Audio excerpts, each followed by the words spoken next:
Oke, selamat siang ayah bunda semua. Kembali lagi di Sharing is Caring hari ini, tanggal 16 November 2022 ya. Hari ini bareng sama Zia Valevi, bakal temenin ayah bunda semua untuk bisa gabung, untuk bisa curhat di Sharing is Caring.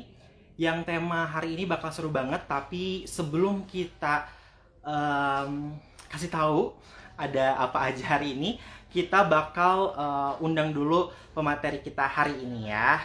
Sebentar. Kita invite dulu. Nah, jadi untuk ayah bunda yang mau bergabung, boleh banget nanti langsung masuk aja dan bertanya ya untuk topik hari ini. Oh sorry, Nah, kameranya. um, Nah, ya nggak sendiri halo. udah. Oke, halo Mr. Faris. Ya, Sudah terdengar jelas ya suaranya ya? agak putus-putus ini. Agak putus-putus.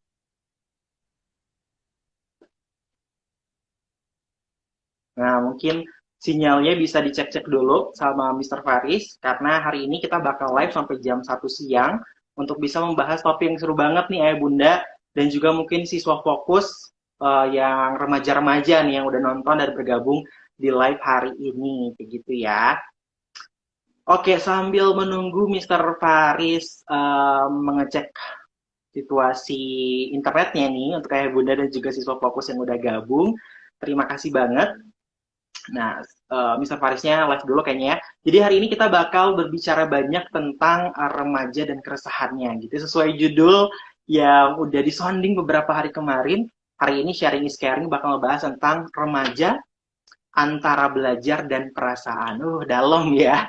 Oke, nanti bakal dibahas hari ini bersama Mr. Faisal Muhammad Faris, SPSI, atau yang biasa kita panggil dengan sebutan Mr. Faris ya. Ini adalah konselor dari Fokus Homeschooling gitu ya, yang bakal ngobrol banyak banget tentang remaja gitu. Karena saat ini ya, ayah bunda kalau misalnya kita apa namanya bercerita tentang remaja, pasti banyak permasalahannya dalam artian bahwa ini jadi kewajiban nih gitu ya buat sekolah, salah satunya Fokus Homeschooling sebagai penyelenggara pendidikan minat bakat untuk bisa menjembatani masalah tersebut. Oke, Mr. Faris sudah bisa kembali lagi. Nah, sudah jelas sekarang, sudah stabil. Iya ya, tadi sorry sinyalnya rada di rumah. Oke oke, gimana gimana? Kita mulai aja. Assalamualaikum warahmatullahi wabarakatuh, Ayah Bunda dan juga siswa fokus. Selamat datang di Sharing is Caring hari ini, tanggal 16 November 2022. Yang pastinya nanti Zia di sini bakal ditemenin sama narasumber kita yang keren. Sekalian kenalan juga ya, Mr. Faris ya. Ini ada Mr. Faisal Muhammad Faris, SPSI, atau kita panggil aja Mr. Faris begitu ya. Ini adalah konselor fokus homeschooling Iya, yang iya. saat ini bakal jadi wadah banget nih buat ayah bunda dan juga siswa fokus ke depannya dan calon-calon siswa fokus begitu ya untuk bisa mencurahkan isi hatinya begitu ya sama segala permasalahannya di sekolah. Dan untuk sharing is caring hari ini temanya adalah remaja antara belajar dan perasaan. Wah, dalam banget ya. Dan untuk ayah bunda dan juga siswa fokus juga semua yang sudah bergabung di live hari ini, kalau misalnya mau bertanya boleh banget nanti langsung bisa tulis di question box atau di kolom komentar. Nanti kita bisa sambil diskusi juga sambil mendengarkan pemaparan langsung dari Mr. Faris gitu ya. Tapi sebelumnya dia mau nyapa dulu. Mr. Faris baik, apa kabar hari ini? Alhamdulillah, udah lebih baik. Ya. Semalam nggak bisa tidur, tapi udah lebih baik sekarang. Oke, kenapa tuh nggak bisa tidurnya? Nggak tahu, hmm, emang agak insom sih. Kepikiran lagi bikin konten juga kan, jadi ya begitulah. Kadang suka tiba-tiba kebangun malam buat bikin konten gitu, jadi susah tidur lagi. Oke, nah Mr. Faris boleh disapa dulu ayah bunda dan siswa fokus yang udah hadir hari ini. Oke, halo ayah bunda sama siswa-siswa fokus kalian. Kenalan dulu, nama aku Faris. Aku dari Psikologi UIN, Angkatan 11, yang kali ini bakal temenin ngobrol kayak Bunda sama murid-murid fokus semua gitu. Yang temanya tentang apa tadi? Soal apa sih tadi temanya? Tentang remaja antara belajar dan perasaan kayak gitu. Iya itu, antara belajar dan perasaan. Oke, nah sebelum kita ke materi lebih lengkap lagi nih Mr. Faris ya. Dia mau nanya dulu nih untuk membuka. Tadi kan sesuai dengan tema kalau ternyata remaja itu se-complicated itu ya gitu, antara belajar di satu sisi punya kewajiban untuk belajar, tapi di satu sisi juga ada perasaan yang harus dijaga gitu ya, terhadap orang tua, terhadap lingkungan, ya, terhadap setuju banget. Nah, itu dari Mr. Faris sendiri seperti apa nih pandangannya? Kalau misalnya dari aku sih, aku ngambil dari satu teori ya, namanya teori perkembangan psikososial dari Erik Erikson. Jadi, remaja ini dibilangnya kalau nggak salah early adolescence, yang usianya tuh kurang lebih 12 sampai 18 tahun. Ini suaraku clear nggak nih? Takutnya putus-putus. Sudah clear, aman. Sudah clear ya? Oke. Nah, jadi dari usia 12 sampai 18 tahun ini ternyata dari buku itu disebutkan atau dari teori itu disebutkan ada 4 karakteristik utama nih dari remaja. Yang pertama adalah kematangan fisik, yang perempuan mulai tumbuh payudara, yang laki-laki mulai suaranya membesar gitu kan. Dan kematangan-kematangan tubuh lain. Kemudian cara berpikir juga berpindah dari yang asalnya cuman bisa berpikir konkret aja, sekarang udah mulai bisa diajak berpikir abstrak. Kemudian perkembangan emosional yang labil soal dunia percintaan gitu kan, yang mulai suka sana sini, yang udah dapat pengalaman patah hati pertama, yang naksir dikacangin gitu kan, atau yang emang udah pacaran, semuanya dimulai di sini gitu. Dan yang terakhir ini yang keempat ini membership in a group. Jadi biasanya di usia remaja ini mereka udah mulai punya temen tuh, mereka udah mulai kayak aturan-aturan main tersendiri yang memang kadang nggak semua orang dewasa bisa masuk ke sana. Jadi memang krisis utamanya adalah antara dia bisa nggak nih menempatkan diri di lingkungannya, dia bisa nggak punya teman main, nggak harus banyak tapi ada teman main, atau at some point dia teralienasi dari lingkungannya, dari si teman mainnya itu dia menyendiri gitu. Nah biasanya ini nih masalah-masalah utama dari anak remaja gitu. Oke, jadi tadi disebutkan selain ada perubahan secara fisik gitu ya, tapi juga perubahan psikologis tadi ya. Jadi dengan cara dia berpikir, terus juga dengan cara dia berteman gitu ya, itu juga banyak perubahannya gitu ya. Tapi sebenarnya kalau misalnya ngomongin tentang tadi ya, karena perubahan-perubahan itu, apa sih yang dibutuhin sama remaja gitu saat usia peralihannya itu, Mr. Faris?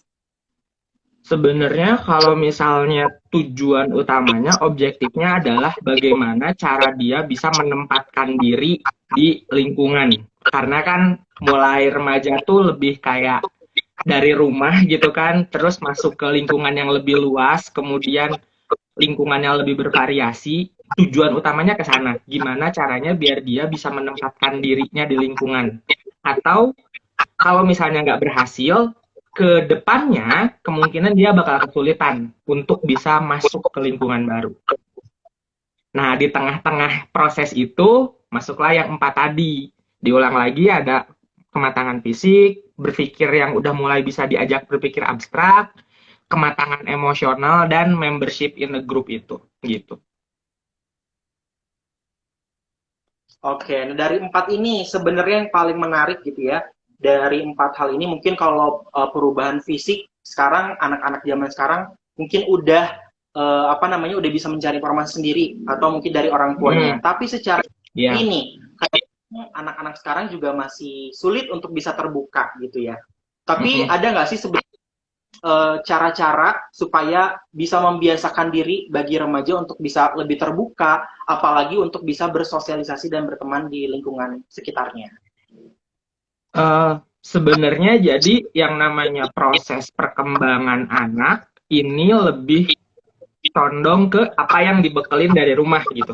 Jadi ketika misalnya dari rumah sudah terbiasa untuk bisa ngobrol, ketika dari rumah sudah terbiasa untuk mengekspresikan emosinya, dan orang-orang rumahnya juga mungkin ramah gitu kan, akan cenderung lebih mudah ketika nanti masuk ke lingkungan baru.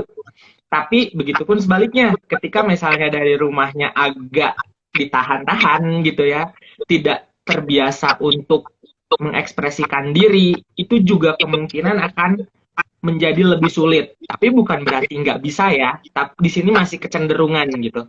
Karena nanti balik lagi tergantung lingkungan barunya, tergantung si teman-temannya ini gitu, dan tergantung nanti situasi belajar atau situasi main si anak ini sendiri gitu. Oke, berarti betul ya kalau misalnya ada yang nyebutin keluarga itu adalah sekolah pertamanya anak gitu ya, tempat belajar. Agree banget. Gitu ya, karena ternyata ada andil nih ayah bunda juga untuk bisa membuat anak lebih terbuka dengan dunia luarnya, itu ada andil di keluarga juga gitu ya berarti ya. Yeah. Nah, ini seru banget nih, bakal seru banget. Dan untuk ayah bunda yang sudah bergabung, selamat datang di Sharing is Caring hari ini. Kalau misalnya Bu bertanya sambil Mr. Faris memaparkan tema hari ini, boleh banget. Nanti Zia coba bantuin baca ya.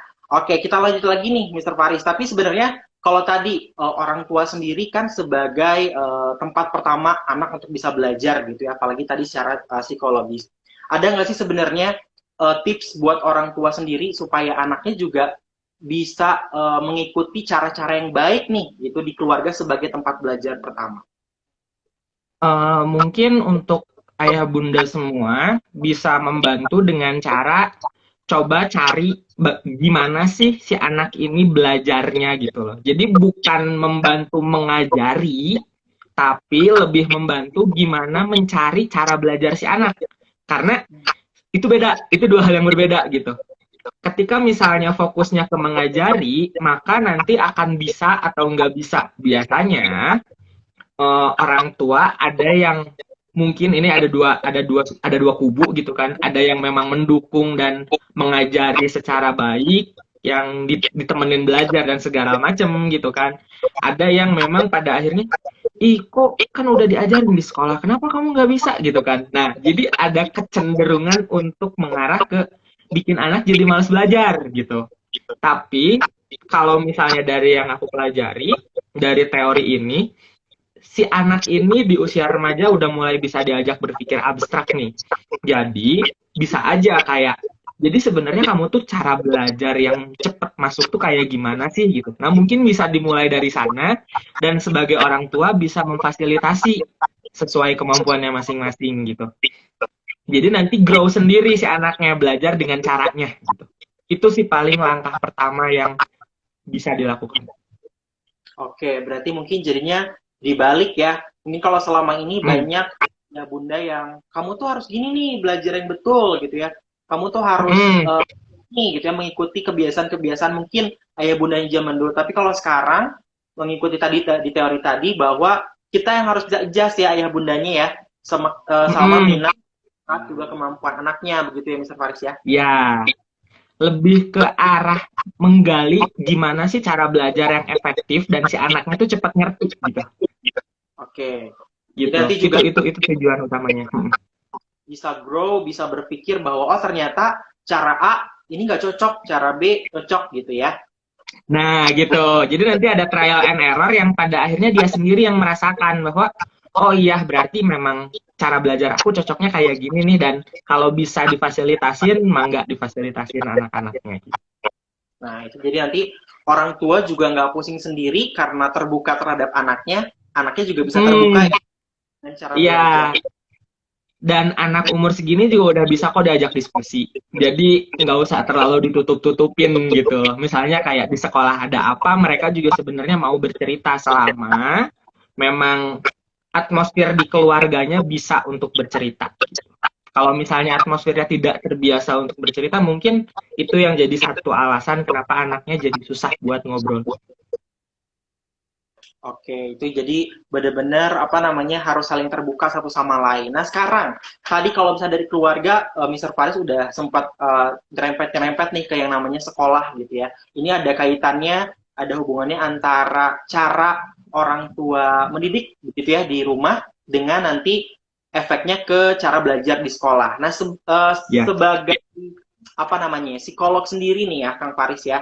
Ini kan sekolah itu ada macam-macamnya, ada banyak ya. Ada sekolah formal, ada sekolah non formal, ada sekolah inklusi dan segala macam. Nah untuk remaja sendiri nih ya, ini sebenarnya sekolah seperti apa yang dibutuhkan supaya masa depannya itu bisa lebih tertata, lebih cerah gitu, Mr. Faris.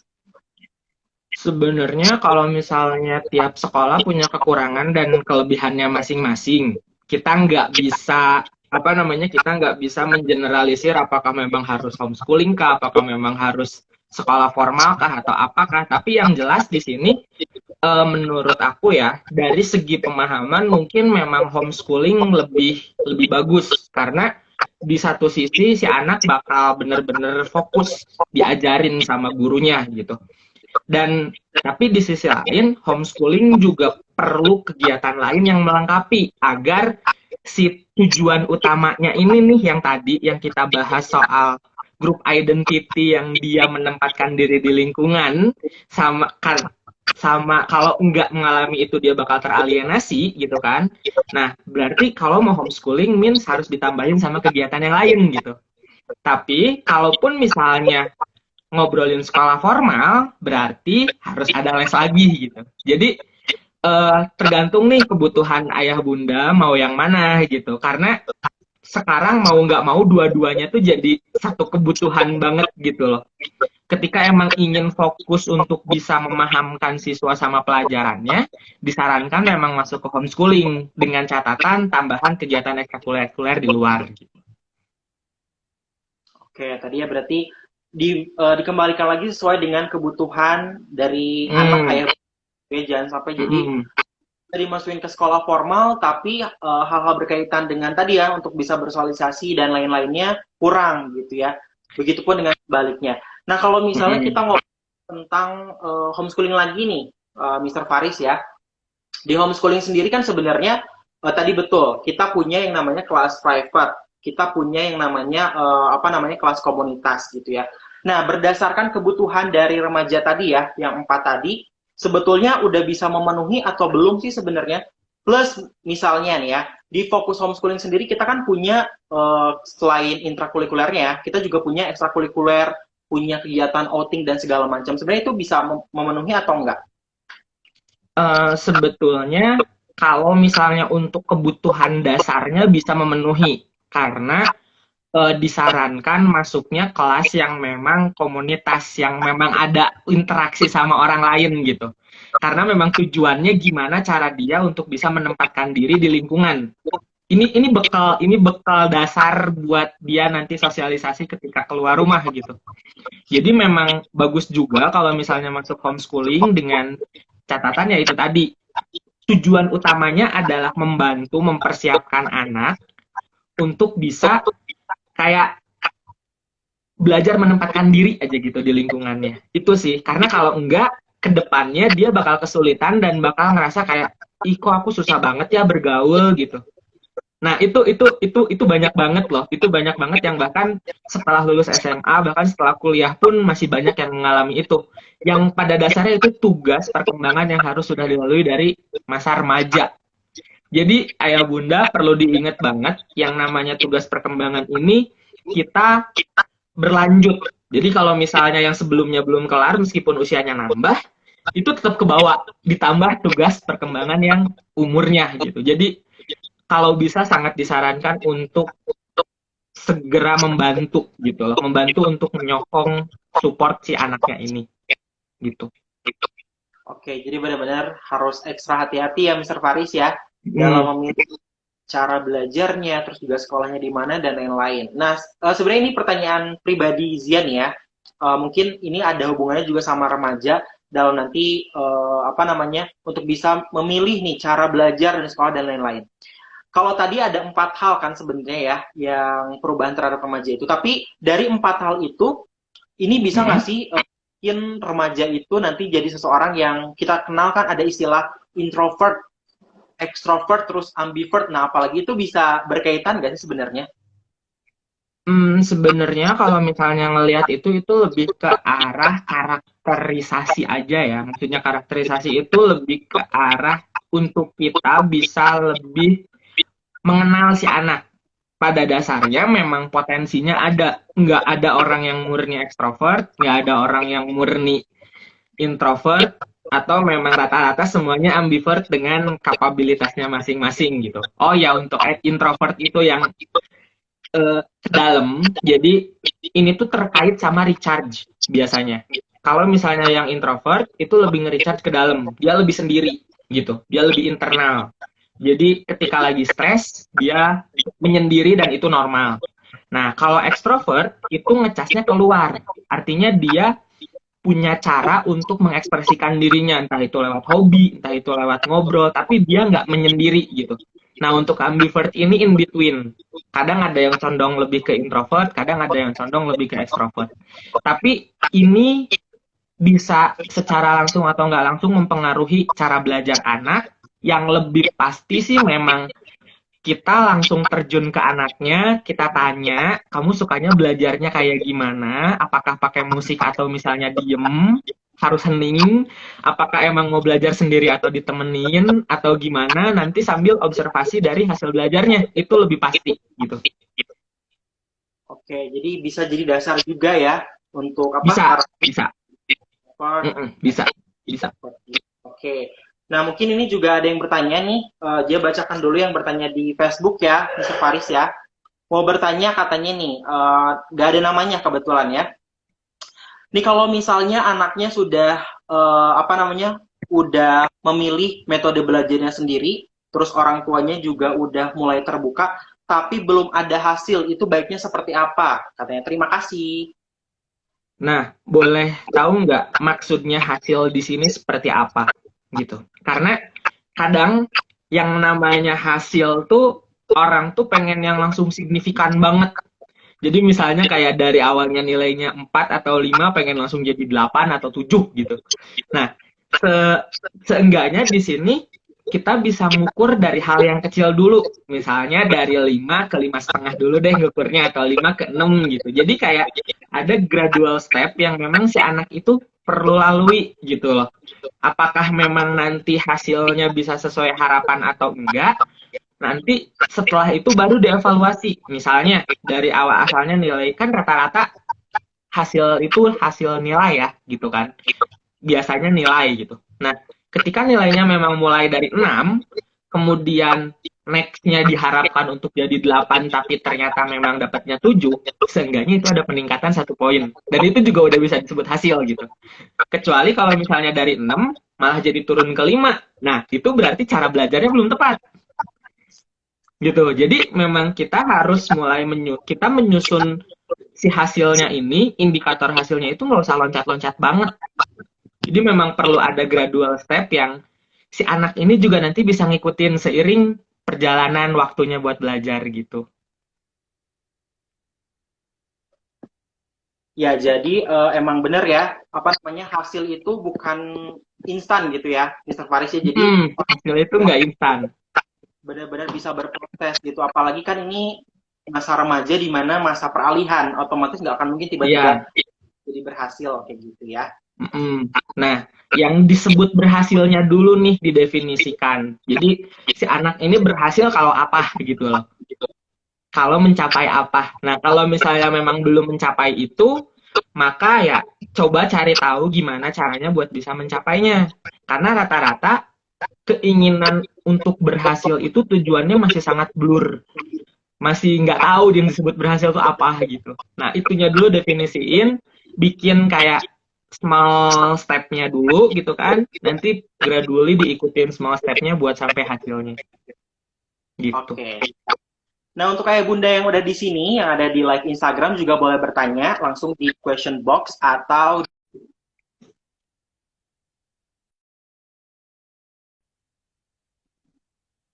ya sama ayah bunda yang lainnya terhadap kisah-kisah remaja gitu. Sekarang kita baca dulu pertanyaan kedua ya, Mr. Faris dari Facebook nih. Katanya ada Bunda Devi di Bandung katanya nih ya. Mr. Faris mau nanya, kalau misalnya anak saya, ini kelas 11 kebetulan, punya masalah terhadap sosialisasi, dalam artian bahwa pernah dibully nih katanya, merasa pernah dibully di sekolah sebelumnya. Apakah homeschooling ini bisa menjadi pilihan yang tepat untuk anak saya? Terima kasih. Kalau menurut saya mungkin bisa Bu gitu. Dengan catatan memang support system di keluarganya juga mendukung karena kadang kesempatan besarnya di sekolah formal itu adalah meningkatkan si kapasitasnya. Tapi di sisi lain memang untuk masalah kemampuan belajarnya yang perlu disokong dengan les lagi gitu. Tapi seperti yang aku bilang sebelumnya, di homeschooling juga bagus. Cuman memang perlu disokong dengan aktivitas sosial lain di luarnya. Yang mungkin program dari homeschoolingnya itulah yang nanti menentukan gitu. Tapi ketika misalnya ditanya apakah bisa, sangat bisa Bu. Yang jadi masalahnya sekarang mungkin lebih ke arah coba gali dulu biasanya dibulinya itu karena apa gitu kan, karena dulu juga aku sempat jadi korban bully dan cukup susah juga untuk keluarnya gitu kan. Tapi yang jadi point outnya orientasinya kalau misalnya memang ingin selesai sekolah, homeschooling bisa jadi pilihan yang lebih baik gitu. Kalau misalnya memang di sekolah sebelumnya mengalami bully dan udah nggak betah, karena biasanya sekolahnya juga jadi nggak bener gitu. Oke, berarti bisa disebutkan dulu ya penyebab utamanya apa gitu ya, supaya nanti juga bisa melakukan langkah selanjutnya. Gitu. Oke.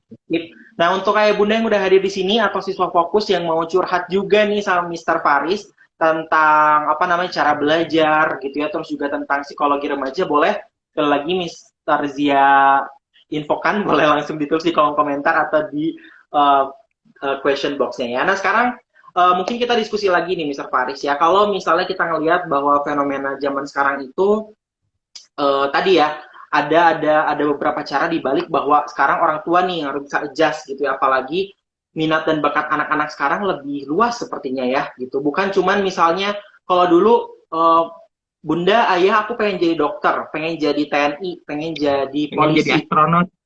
pengen jadi astronot. Kalau sekarang mungkin udah pengen jadinya YouTuber, pengen jadi YouTuber gitu ya, pengen jadi profesional gamer. Nah, jadi profesional gamer itu sebenarnya ada apa ya namanya? Ada kewajiban dari orang tua nggak untuk bisa mengarahkan anak gitu? Sebenarnya kalau yang aku lihat ya, ini bukan berarti menggurui ayah bunda semua ya, tapi dari pengalaman yang aku tahu, untuk handle anak zaman sekarang dalam artian kita mulai dari memang minat mereka gitu. Kita mulai dari minat mereka meskipun memang tidak dipahami, tapi seenggaknya sedikit banyak ada waktu luang ngobrol sama anaknya bisa lebih diselami lagi. Jadi misalnya nih, kamu mau jadi profesional gamer, oke. Kalau misalnya mau jadi profesional gamer, kira-kira apa aja nih yang perlu kamu siapin sekarang? Tapi ingat, sekolah harus tetap dijaga gitu. Nah, anak-anak remaja ini sudah sangat bisa diajak diskusi seperti itu selama memang dari orang tuanya non-judgmental pertama gitu kan. Jadi nggak langsung ngejudge bahwa kamu mau jadi profesional e-sport, mau jadi profesional gamer, mau makan dari mana gitu kan.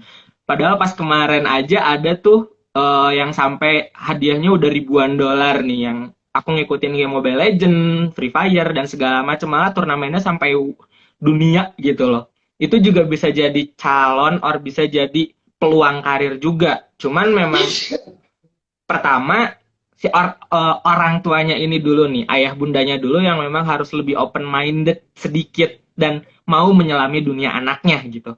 Nah, start from there, mulai dari sana barulah di perlahan-lahan mulai ditata gitu. Oke, kalau misalnya mau jadi profesional gamer, kamu mau main game apa gitu kan. Nah, barulah nanti oke, waktu luang latihannya jam segini sampai jam segini ya gitu. Waktunya belajar dari jam segini sampai jam segini. Kalau misalnya lebih, berarti nanti jam belajarnya juga harus ditambah gitu. Jadi kayak ada negosiasi untuk kapan waktunya main game, kapan waktunya belajar, dengan catatan memang konsisten sama omongannya gitu loh. Apa yang dikatakan sama yang disampaikan dan dilakukannya itu memang lain semuanya. Itu langkah pertamanya sih gitu. Oke, jadi tadi bisa dibuat kesepakatan ya, kapan harus belajar, kapan harus berlatih sama minat dan bakatnya kayak gitu ya. Nah, misalnya kita nyerempet dulu ke fokus homeschooling nih ya. Nah, jadi ayah bunda juga jangan khawatir kalau misalnya nanti, aduh anak saya suka kegiatan olahraga, aduh anak saya suka kegiatan yang berbau teknologi. Nah, di fokus homeschooling, ayah bunda selain kita juga punya kurikulum yang seru dan fleksibel, kita juga punya beberapa ekstrakurikuler gitu ya, yang menunjang tadi ke open mindedan ayah bunda gitu ya, bukan cuman ekstrakurikuler yang mainstream, tapi juga ada ekstrakurikuler yang baru. Nah, misalnya di Fokus Homeschooling sendiri, kita punya ekstrakurikuler English Club, juga itu ya penting. Terus juga kita punya ekstrakurikuler Content Creator. Nah, selain itu juga di samping itu tetap harus balance. Kita juga punya ekstrakurikuler tahfiz nih, yang bikin anak ayah bunda juga bisa mengasah keterampilannya dalam membaca Al-Quran gitu ya. Jadi jangan khawatir gitu untuk bisa menyeimbangkan tadi kegiatan belajar dan juga kegiatan ekstrakurikulernya ya. Oke, Mr. Faris, kita lihat dulu barangkali udah ada pertanyaan di Instagram ini untuk ayah bunda yang baru bergabung, selamat datang. Yang mau bertanya tentang remaja, konsultasi tentang cara belajar, boleh banget langsung ditulis di kolom komentar dan juga question box-nya ya. Nanti kita bakal jawab, karena kebetulan kita masih ada waktu sekitar 20 menit lagi di Sharing is Caring hari ini, yang masih membahas tentang remaja, antara belajar dan juga perasaan. Ya, nah, Mr. Faris nih, mungkin dia mau nanya juga, sebenarnya sejauh perjalanan Mr. Faris sebagai konselor gitu ya, yang mungkin udah sering bertemu dengan anak-anak remaja, permasalahan terbesar dari mereka tuh sebenarnya apa? Terbesar dan terbanyak mungkin ya, mayoritasnya tuh tentang apa? Mostly pertama dunia perasaan. Karena di satu sisi mulai naksir tapi nggak berani gitu kan. Itu yang sangat, yang menurut aku pas dari zaman kuliah sampai sekarang memang cukup besar pengaruhnya. Terus yang kedua biasanya masalah rumah. Masalah rumah yang memang kadang justru dari masalah rumah ngaruh ke masalah prestasi, dari masalah rumah ngaruh ke masalah pertemanan gitu kan, dari masalah rumah ngaruh ke masalah hal-hal lainnya gitu. Dan yang terakhir itu biasanya soal pertemanan, soal geng-gengan itu, karena memang itu tujuannya gitu loh. Yang pertama biasanya soal perasaan, yang kedua keluarga, yang ketiga memang soal geng-gengan itu. Ingin merasa ada diakui di satu grup gitu. Itu memang tujuan tugas perkembangannya mereka gitu. Itu sih tiga hal itu yang menurut aku cukup kelihatan dari masalah remaja. Oke, berarti emang lagi masa-masanya pengen eksis ada di sebuah lingkungan begitu ya, Mr. Faris ya. Benar-benar namanya juga masa peralihan, pasti butuh dan ada waktu seperti itu ya. Oke, tadi masalah yang pertama adalah tentang perasaan, terus masalah rumah, dan juga yang terakhir adalah tentang grup itu tadi, masalah belonging into group, membership tadi gitu. Relationship ya. Sebenarnya kalau misalnya ngomongin, mungkin di sini juga ada siswa fokus yang lagi nonton gitu ya. Sebenarnya kalau misalnya untuk bisa bikin circle gitu ya, kalau bahasa anak zaman sekarang gitu ya, itu wajar gak sih? Ya? Wajar banget dan memang harus karena biasanya pertemanan dari SMP atau misalnya pertemanan dari SMA itu malah sampai bisa jadi sampai lanjut sampai tua gitu. Karena memang di situ kalau misalnya enggak bikin circle, kemungkinan besar kemampuan doi, kemampuan anak untuk nanti masuk lagi ke lingkungan baru itu akan kesulitan. Jadi memang diharapkan dan disarankan banget buat bikin circle, bikin mini group gitu. Itu memang tugas perkembangannya mereka. Karena kalau nggak bikin kayak gitu, justru malah nantinya susah, susah bergaul. Yang nanti dampak jangka panjangnya susah bergaul, susah nemuin pasangan, nggak nikah-nikah, diomelin keluarga gitu kan. Itu salah satunya gitu. Rentetan dari nggak bisa gaul gitu. Oke, Atau jadi nggak bisa dampak. gaul, terus misalnya susah susah susah ketemu orang baru, dianya nggak punya hobi, nggak punya apa, jadinya no life di rumah gitu. Jadi makin itu tuh panjang nanti tuh akibatnya kalau memang nggak terbentuk dari remaja gitu. Oke, jadi apa namanya, dampaknya bisa kemana-mana nih sebenarnya gitu ya. Mm-mm, Makanya mm-mm. penting sebenarnya punya circle, tapi mungkin circle yang positif tentunya ya. Ya, harus harus yang positif dong. Harus yang positif, fokus Iya, jadi harus ke. yang positif dan membangun gitu loh. Mm-mm. Betul, betul, betul. Jadi tadi positif dan membangun bikin circle-nya supaya nanti kehidupan bersosialisasinya juga tambah oke ke depannya gitu ya. Oke deh, nah ini ada pertanyaan dari salah satu ayah atau bunda nih. Oh ayah, katanya bagaimana cara membuat anak betah di rumah katanya Mister Faris. Boleh mungkin dijawab. Oke, ini Punten sebelumnya mau nanya dulu nih, kalau misalnya biasanya nih anak itu nggak betah di rumah karena memang bukan maksud menyalahkan ya, tapi biasanya memang situasi di rumahnya gitu. Nah katanya Nah, ingat nongkrong dan lingkungan. lain-lain justru gini, justru peran nongkrong dan lain-lain inilah yang nanti bisa membantu si anak untuk bisa mengembangkan sosial skillnya gitu. Jadi nggak selalu nongkrong dan lain-lain atau misalnya main dan segala macam itu berdampak buruk untuk anak. Justru malah disitulah titik di mana dia belajar mulai untuk bersosialisasi. Tapi memang perlu dipagerin gitu loh. Tapi memang perlu dikasih, mungkin bahasanya bukan dipagerin ya.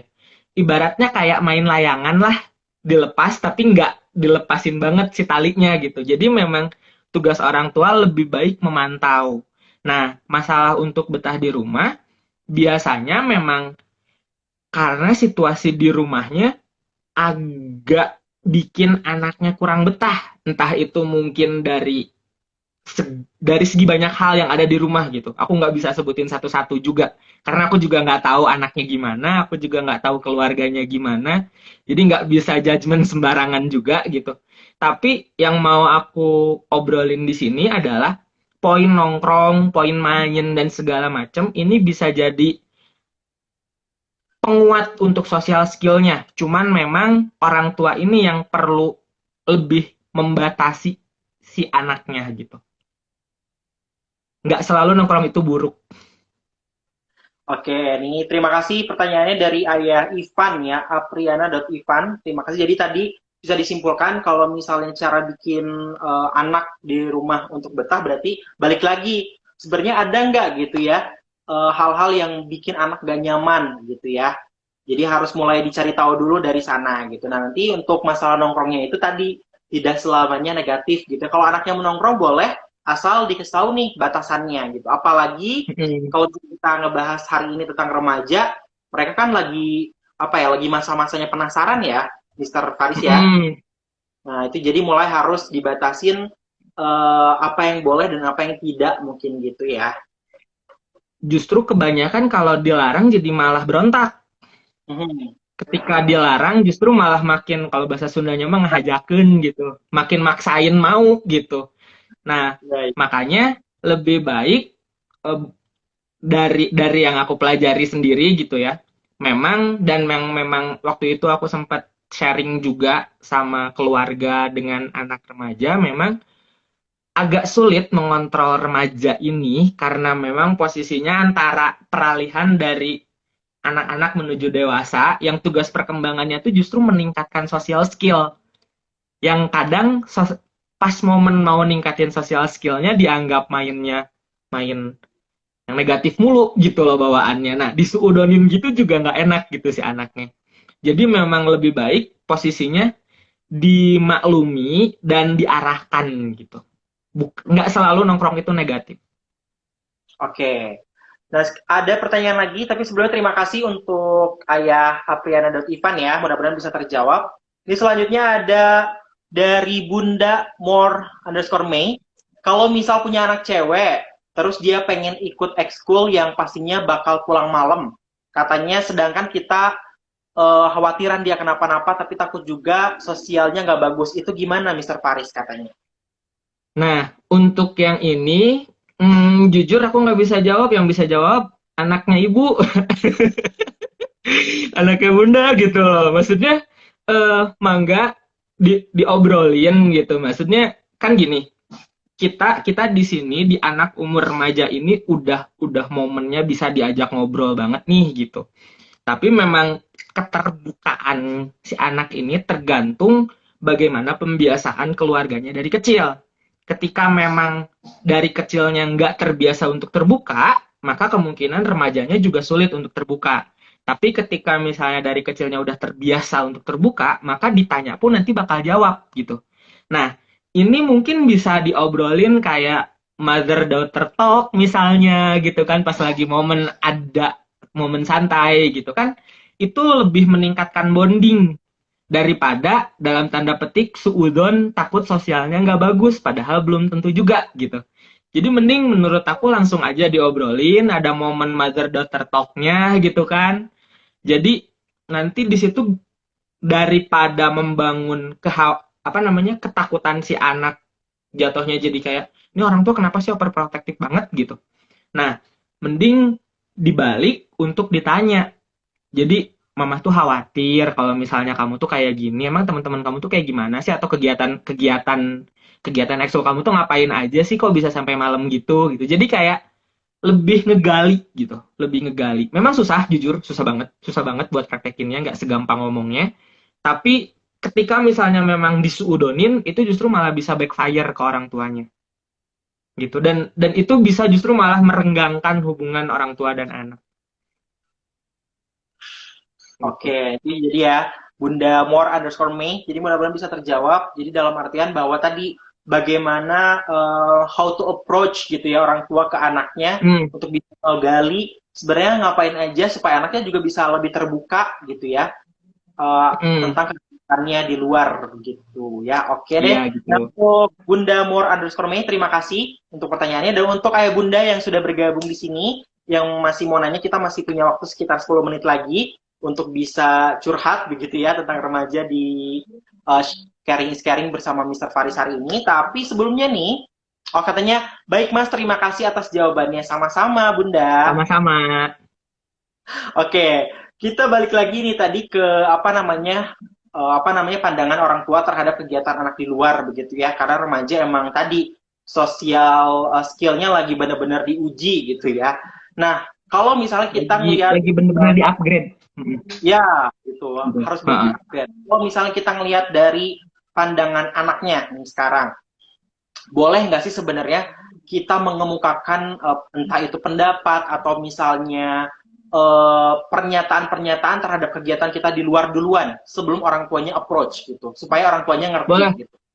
Boleh banget. Justru malah disarankan memang si anaknya yang cerita duluan. Tapi masalahnya nih, yang jadi biasanya yang jadi ganjelan si anak ini untuk bercerita lagi adalah respon orang tuanya gitu. Karena biasanya ada dua jenis respon nih. Ada respon yang emang pengen bikin cerita lagi dengan catatan, pertama biasanya anak remaja ini non-judgmental. Pertama itu non-judgmental, terus kayak nadanya bukan nada ngomel. Biasanya orang tua dengan dua ini aja anak udah males buat ngobrol gitu. Nah, itu jadi memang orang tua perlu banget belajar lagi gitu ya, demi kebaikan diri juga, gimana untuk bisa mendengarkan nama skillnya tuh namanya active listening. Jadi gimana caranya mendengarkan secara aktif ke anak gitu. Itu nanti bisa di Google active listening ya, ayah bunda semuanya nanti bisa belajar bareng sama ayah bundanya bareng gitu loh. Jadi ketika ngobrol tuh bukan kan ini anak kamu, tanggung jawab kamu, bukan bukan tanggung jawab aku gitu loh. Jadi pada dasarnya memang harus ada kerjasama dan keserasian kali ya, keserasian antara si orang, antara ayah sama bunda dalam proses ngobrol sama anak gitu. Nah, itu jadi yang pertama biasanya yang ingin nambah ngobrol lagi, dan yang kedua yang justru malah bikin males ngobrol. Nah, kebanyakan respon-respon orang tua tuh bikin anaknya jadi males ngobrol lagi. Bukan berarti menyalahkan ayah bunda ya, no. But somehow ada beberapa respon yang pada akhirnya penerimaan ke anaknya tuh jadi malah, duh ngapain sih aku cerita, toh cerita juga nggak semenarik itu dapat responnya, toh cerita juga kelihatannya nggak begitu interest dengan obrolan yang aku share gitu loh. Kok aku cerita malah jadi diomelin, kok aku cerita malah jadi dimarahin gitu. Nah, momen-momen cerita-cerita yang seperti itulah yang pada akhirnya mengurungkan si anak untuk bercerita lagi. Bukan berarti anaknya nggak mau cerita ya gitu. Bukan berarti anaknya nggak mau cerita. But memang respon orang tuanya yang membuat gradually si anaknya nggak mau cerita gitu. Oke, jadi tadi ya, skill active listening itu penting berarti ya, Mr. Fatih. Untuk orang tua nanti, untuk ayah bunda mungkin kalau yang masih penasaran, boleh nanti di searching dulu ke Google. Kalau misalnya masih penasaran lagi, nih, boleh kita menyambung juga. Jadi Fokus Homeschooling ini punya program yang namanya free konsultasi nih ya, untuk ayah bunda yang sudah menyekolahkan anaknya di Fokus Homeschooling, atau ayah bunda yang mau mendaftarkan anak-anaknya ke Fokus Homeschooling. Jadi sebelum nanti sekolah, selain kita juga membuka free trial class, kita juga membuka fasilitas untuk bisa konsul nih, sebenarnya anak saya itu seperti apa, nanti juga diarahkan untuk bisa masuk program kelas apa gitu ya, menyambung ke arah sana. Oke, ini untuk ayah bunda, kita masih punya waktu sekitar 9 menit lagi untuk sharing-sharing hari ini. Yang mau bertanya boleh langsung tulis di kolom komentar atau question box-nya ya. Oke, Mr. Faris, jadi tadi seru banget, ternyata remaja itu masa peralihannya bukan cuman masa peralihan doang, tapi di dalamnya itu banyak hal-hal yang harus bisa diberesin gitu ya. Harus adanya kerjasama antara ayah bundanya juga gitu ya. Jangan sampai tadi Mr. Faris bilang, itu kan anak kamu, itu kan kamu yang harusnya ngurus, itu nggak boleh ya. Nggak bisa. Nggak bisa. Gitu ya. Walaupun mungkin misalnya nih, untuk ayah, mungkin kalau apa namanya, untuk laki-laki biasanya kan tipikalnya cuek gitu ya. Terus juga kadang-kadang mungkin sibuk juga di pekerjaan, tapi tetap ya Mr. Faris harus bisa approach ke Perlu, anaknya lebih maksimal lagi gitu ya. ya perlu ada waktu untuk memang di spending bareng sama anak. Oke, jadi Gitu. anak juga mungkin yang tadinya tertutup, ya insya Allah dengan cara approach orang tua yang maksimal, nanti bisa lebih terbuka ya anaknya ya. Bahkan gak ditanya pun cerita duluan mungkin gitu ya. Ya, ketika memang nanti cerita pengen bikin cerita lagi si anaknya gitu. Dengan catatan itu ya, gitu kan. Gitu. Nah, catatan tadi jangan lupa active listening nama skillnya ya. Active listening namanya. Oke, Mr. Faris, nanti kalau misalnya mau ketemu sama Mr. Faris di Fokus Homeschooling, itu boleh banget ya berarti ayah bunda ya, boleh Boleh, konsultasi. boleh. Oke, Boleh, nah, boleh jadi banget. Seenggaknya kita agendain aja nanti hari apa gitu kan. Jadi nanti bisa sambil kesana punya gitu. oke, jadi nanti boleh diagendakan aja ya bunda ya. Mungkin kalau misalnya nanya di live, aduh terlalu private gitu ya pertanyaannya, misalnya itu nggak apa-apa. Nanti kita bisa buka konsultasi free sama ayah bunda yang mau konsultasi bareng konselor Fokus Homeschooling kayak gitu ya. Oke, ini Mr. Faris, mungkin kita balik lagi sedikit aja tentang tadi pandangan apa namanya homeschooling terhadap remaja gitu ya. Kalau misalnya tadi Mr. Faris sudah bahas bahwa sepertinya keluarga itu adalah kalau di Islam itu adalah madrasah utama gitu ya, tempat belajar utama gitu ya. Tapi kalau misalnya sekarang nih ada tipe orang tua yang memang udahlah saya pengen anak saya itu hebat, anak saya itu bisa gitu ya dengan segala macamnya itu lewat sekolah. Sebenarnya pandangan seperti itu benar atau salah? Aku nggak bisa membenarkan atau menyalahkan pandangan itu, tapi mungkin aku bisa jawab kayak gini. yang namanya sekolah dan yang namanya orang tua atau keluarga, menurut aku itu punya tanggung jawab 50-50. Dalam artian, anak nggak selamanya ada di sekolah, dan anak juga nggak selamanya ada di rumah. Jadi memang perlu ada berkesinambungan si pendidikannya itu gitu. Jadi ketika misalnya si anak belajar apa dari sekolah yang memang harus diulang, orang tuanya juga bisa aware dan tahu gitu loh.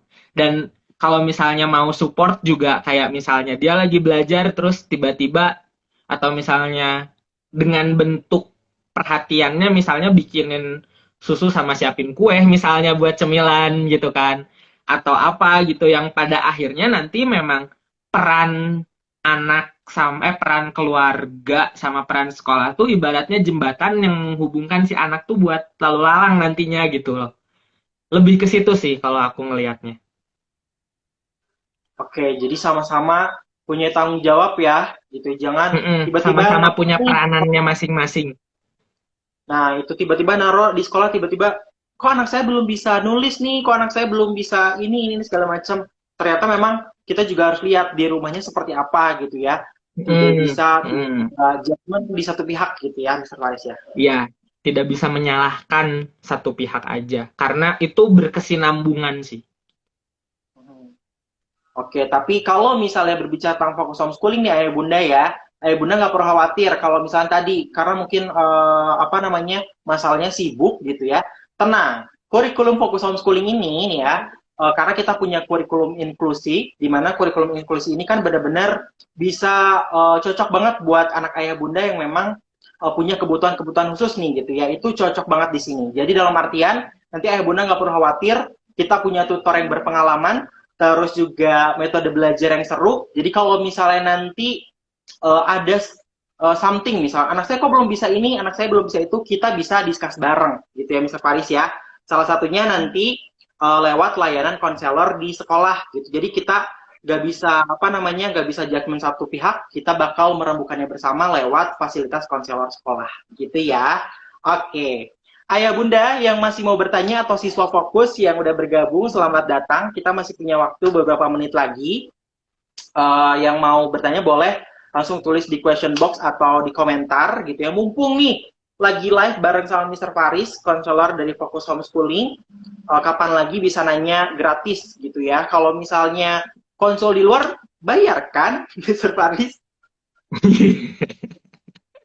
Kalau sekarang kan gratis nih gitu ya bunda yang punya tentang remaja silahkan dimanfaatkan waktunya. Tapi kalau misalnya boleh share nih ya sebagai konselor ada nggak sih pengalaman yang sulit dilupakan dalam menangani kasus anak dan remaja gitu, Mr. Faris? Sebenarnya kalau misalnya prosesnya ada, kebetulan memang waktu itu adik sendiri yang bungsu, jadi memang doi itu yang SMP gitu ya, sampai pindah beberapa kali, dari SD juga sampai pindah beberapa kali gitu. Tapi memang basically pada usianya yang sekarang udah di SMA, itu semua kelalui, justru memang ada yang aku lihat memang ada muncul kedewasaannya sendiri gitu. Meskipun memang pada umurnya ya, memang lagi tugas masaknya juga gitu loh. Memang masih masa perkembangannya, tapi di prosesnya itu sampai apa namanya sampai aku juga sempat kebawa emosi, keluarga juga sampai susah gitu kan. Cuman memang pada akhirnya uh, itu semua terlalui dan memang lagi masaknya gitu loh. Jadi harap dimaklum dulu aja karena pada pada masanya anak bakal melalui itu semua gitu loh. Dan ketika itu semua udah kelalui, nanti juga dalam tanda petik normal sendiri gitu. Oke, tadi ya karena memang lagi masa peralihan, jadi harap dimaklum dan orang tua juga harus tetap aware ya, walaupun memang tadi ada masa pemakluman itu, gitu. Tapi orang tua juga harus tetap bisa mencari cara nih supaya anaknya tetap pada jalurnya, begitu ya, Mr. Faris ya. Setiap anak punya masa memberontaknya masing-masing. Nah itu yang bagus. Dia juga termasuk kita juga nih di umuran kita yang emang nanti misalnya mau punya anak juga gitu kan Karena memang tugas perkembangan ini dari teori Erik Erikson bilangnya dari lahir sampai meninggal. Jadi buat ayah bunda juga kalau mau baca-baca silahkan. Nanti ada dicocokkan aja sama usianya. Namanya teori psikososial Erik Erikson gitu. Itu ada juga buat ayah bunda kok. Nah, itu ya, jadi bisa dibaca teorinya dari Erik Erikson ya, untuk Mr. Iya, Bunda. tentang perkembangan psikososial namanya. Ya, tentang perkembangan psikososial. Oke, karena waktu juga udah ada di penghujung acara hari ini, di Sharing is Caring, temanya remaja antara belajar dan perasaan. Mr. Faris, sebelum kita tutup nih, untuk ayah bunda jangan khawatir. Tadi kalau misalnya nggak bisa bertanya di sini, nanti boleh DM, atau bisa langsung datang ke Fokus Homeschooling juga untuk konsultasi bareng sama Mr. Faris. But sebelum ditutup, boleh disimpulkan dulu nih untuk hari ini. Jadi orang tua itu sebenarnya harus memandang remaja itu seperti apa sih, Mr. Faris? Jadi yang pertama memang harus mulai dikasih awareness juga soal perkembangan physical maturation-nya gitu kan. Kayak misalnya yang cowok udah mulai mimpi basah, yang cewek udah mulai menstruasi, tumbuhnya payudara, terus kayak jakun dan segala macam, suara cowok jadi makin berat. Nah, itu perlu diedukasi gitu. Terus selanjutnya juga di sini perlu sex education juga nih buat anak-anak remaja karena di umur inilah justru transisinya yang mulai pacaran menuju ke arah sana tuh perlu banget dipagerin gitu loh, perlu banget diedukasi, bukan untuk dilarang, bukan untuk dibantah atau apa, tapi lebih kayak dikasih pemahaman bahwa ini loh, kalau misalnya ini nanti konsekuensinya kayak gini, kalau misalnya ini konsekuensinya kayak gini, karena umuran itulah momennya untuk diajak diskusi gitu. Nah, yang perlu dipahami lagi adalah perkembangan sisi emosinya nih. Karena emosi ini dalam prosesnya yang tadi bakal ada tantrumnya lagi, bakal ada berontaknya lagi, bakal ada yang tadi kesulitan-kesulitan orang tua yang jatuhnya jadi malah suudzon. Nah, mending coba didiskusiin gitu loh. Kayak bikin aja momen ngobrol santai ayah anak gitu atau ibu anak gitu loh. Itu. Terus selanjutnya mendorong atau misalnya mensupport untuk membangun peer-peer kecilnya itu. Nggak harus tahu apa yang ada di dalamnya, cuman seenggaknya pastikan social skill-nya bisa ke-upgrade. Itu sih 4 poin penting yang menurut aku perlu di-develop dari anak umur 12 sampai 18 tahun. Oke, itu dia kesimpulan untuk hari ini. Jadi benar-benar nih orang tua harus punya andil yang besar untuk perkembangan anak, apalagi di masa remaja saat ini gitu ya. Dan Fokus Homeschooling juga sebagai salah satu penyelenggara pendidikan minat dan bakat juga punya nih andil yang besar yang siap membantu ayah bunda pastinya dalam masa peralihan anak di usia remaja, khususnya di jenjang SMP dan SMA nih ayah bunda ya. Jadi sekarang kita masih buka pendaftaran hingga akhir tahun ini, khususnya untuk siswa baru dan juga siswa pindahan ya, dengan berbagai program kelas begitu ya. Kita punya kelas private, punya kelas mandiri, dan juga kelas komunitas yang bisa dipilih gitu ya. Untuk informasi lebih lanjut ayah bunda dan masih penasaran juga pengen konseling nih bareng sama Mr. Faris, konselor dari Fokus Homeschooling, ayah bunda bisa klik infonya langsung cara lengkap di fokushomeschooling.com. Di sana banyak banget informasi tentang parenting, tentang pendaftaran juga, dan yang pastinya cara untuk bisa konseling bareng Mr. Faris gitu ya. Oke deh, kalau gitu terima kasih Jia ucapkan untuk Mr. Faris yang sudah hadir hari ini. Makasih juga Jia. Oke, dan boleh say bye-bye dulu sama ayah bunda Mr. Faris. Bye-bye ya bunda semuanya. Terima kasih yang pasti untuk ayah bunda juga, 30.000 ayah bunda yang hari ini sudah nonton. Mudah-mudahan bisa bertemu di Fokus Homeschooling di tahun ajaran baru nanti ya. Yang pasti kita punya fasilitas-fasilitas terbaik untuk bisa memaksimalkan pendidikan anak berbasis minat dan bakat. Ya, yang pastinya saya Zia Valewinya pamit dan juga Mr. Farisnya pamit. Terima kasih. Nanti kita kembali lagi di Sharing is Caring selanjutnya. Nantikan kalau misalnya ayah bunda punya topik-topik yang pengen dibahas, boleh langsung DM aja ke DM Instagram Homeschooling Fokus. Terima kasih. Jaya Pinya pamit. Wassalamualaikum warahmatullahi wabarakatuh. Salam fokus.